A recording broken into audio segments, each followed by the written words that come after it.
Hey guys, it's Dan. Welcome back to Guitar Talk. Did you know that 90% of people don't subscribe to YouTube channels? If you are someone who watches these videos, if you find them at all helpful, or if you just like watching me play guitar badly, then please hit the like button, hit the subscribe button. It really helps us grow. It helps our reach massively. Roll that intro.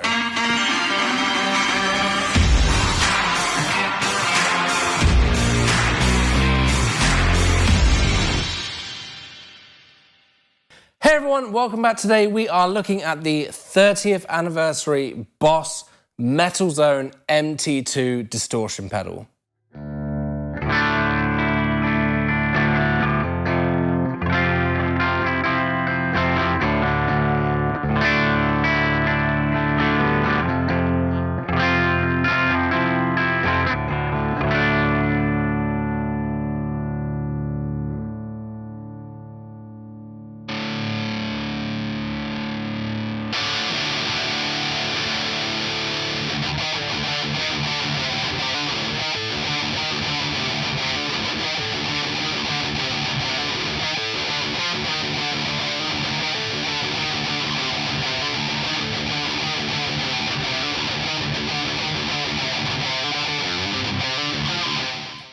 So to start off with, obviously this is the anniversary model. It's just in grey and black colours.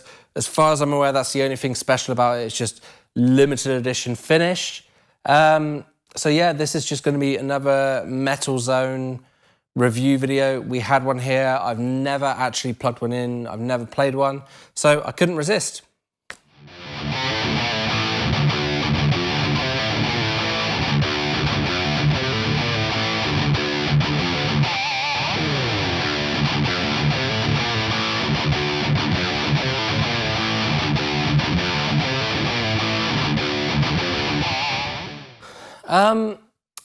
What does the tone of this remind me of?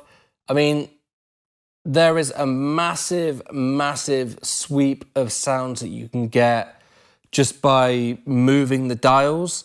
Even just slightly moving them massively changes the tone with its parametric EQ. And I've got to say, most of the tones that you can get out of this absolutely suck. Every now and again, you change the dials and you might find something that you think sounds okay. I'm pretty sure if I go plug in an awesome distortion pedal or crank up the gain channel on an amp, I will quickly decide that what I thought sounded good on here actually didn't sound good. But hey, it's a classic pedal.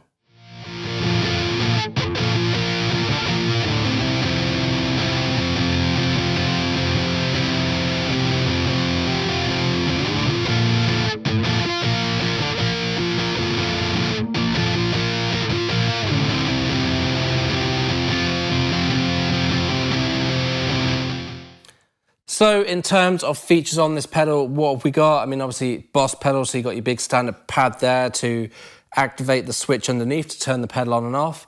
You've got your level control and your distortion or gain control. And then you've got stacked EQ pots here for your low and treble frequencies and your mid frequencies as well.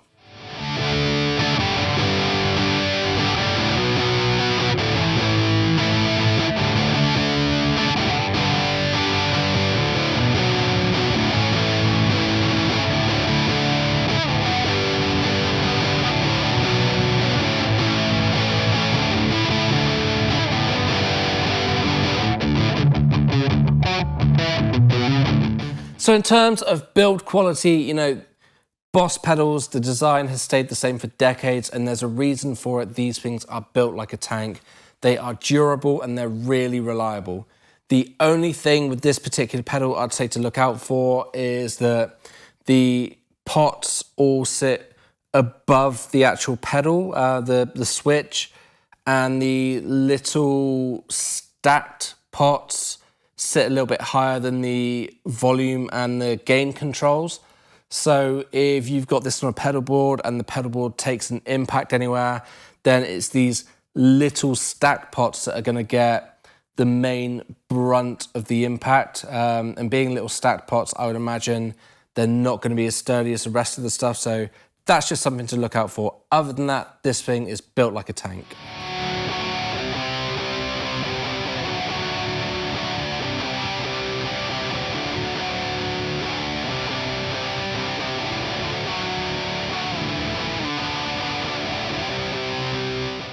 So again, going back to the tone, if I can describe the tone of this pedal, I would say this is everything I dreamed of when I was 15 years old and I picked up a guitar for the first time after listening to Ozzy Osbourne and Iron Maiden and stuff, and this is exactly the tone that I wanted. I mean, you learn as you get older, right?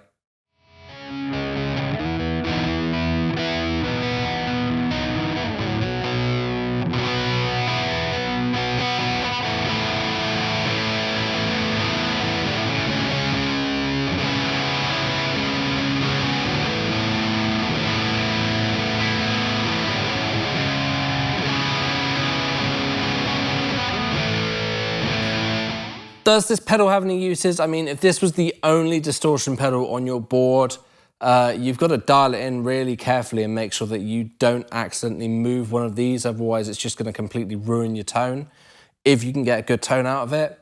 But in terms of use, I mean, you can dial in some gnarly sounds for like intros, lo-fi intros, scooped intros, all that kind of stuff.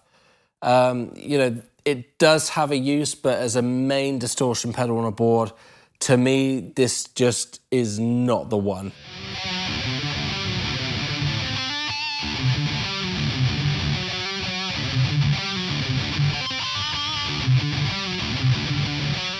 So I kind of feel like, going off on a tangent a little bit, that Boss pedals, they get a bad rap sometimes just because they've been around for so many years and they are so iconic in the way that they look, and they haven't really changed a lot, that a lot of people just think that they're, well, like I said, just bog standard.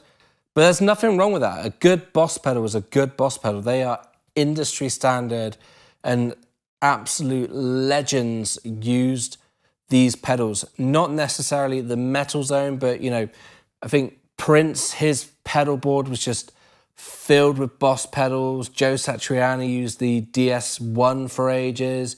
You know, Zakk Wylde for years used the Super Overdrive pedal.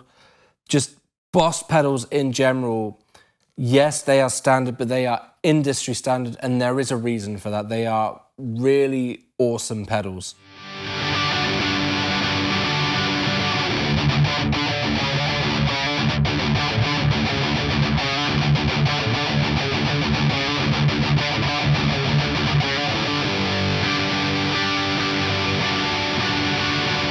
Is it worth running out and buying one of these because it's an anniversary pedal?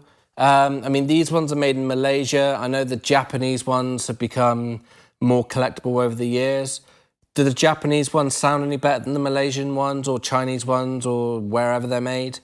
I mean, personally, I think it's negligible, and tone is subjective. So whereas some people may say Japanese ones sound better, some people may find Malaysian pedals sound better.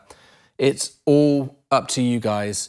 I haven't looked to see how many of these that they've actually made. So, you know, if they've made like 300 limited edition ones, then sure, take a punt on it, run out and get one. It might be worth something one day, but I have a feeling it's probably more in the thousands that they've made these. So you'll probably find them popping up for years, and you may even find in 2 years' time a shop's still got one of these new.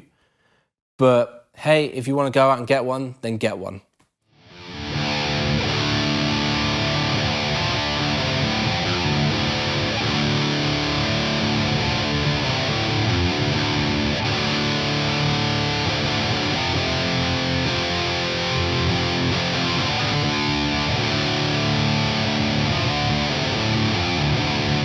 Can you get lower gain sounds out of this pedal? I mean, it might be because I was playing it for half an hour, maybe my ears were getting used to it. If you roll the distortion down and roll the volume down on your guitar, yeah, you can kind of get low gain sounds, but I find it kind of really pronounces some honky mids. So yeah, you can kind of get it. I'll watch the video back afterwards when I finished filming this. It'll probably sound really bad, but my ears were getting used to it. So yeah, you can kind of get some lower gain sounds out of it, but obviously Metal Zone is in the name. That's not what the pedal's for.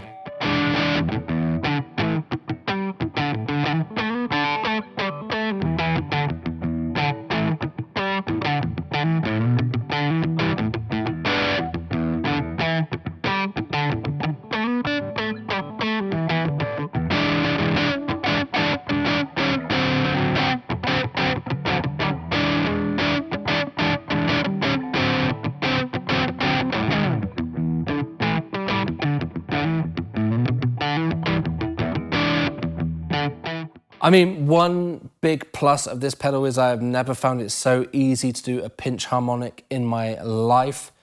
This thing has got so much gain on tap that it just picks harmonics out of nothing. So if you're looking for a pedal which may not sound good, but helps you get some awesome pinch harmonics, then yeah, the Metal Zone is the way to go.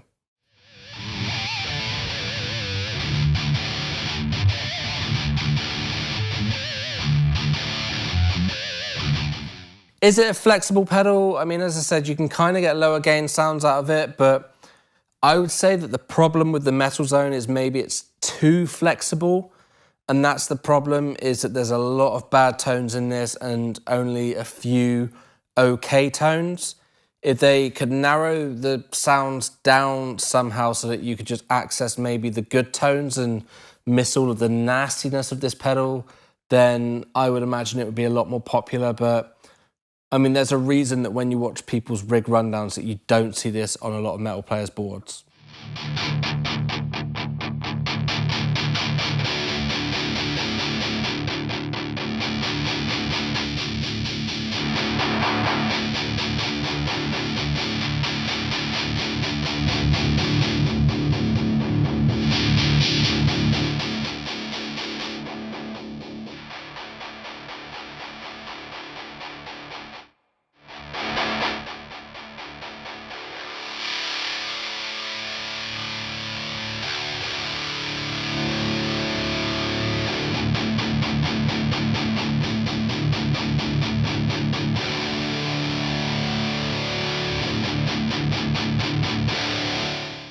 So there we go. I mean, it maybe sound like I'm down on this pedal, but it's a classic Boss pedal. Maybe it's classic for the wrong reasons. I would love to love this pedal, but I just can't bring myself to do it. That being said, let me know what you guys think in the comments below. Have you guys got a Metal Zone pedal? What do you guys think? Were you hoping for more out of a 30th anniversary one, like more features and dials and stuff? Let me know. Hit the like button, hit the subscribe button, and I will see you guys in the next video. Bye.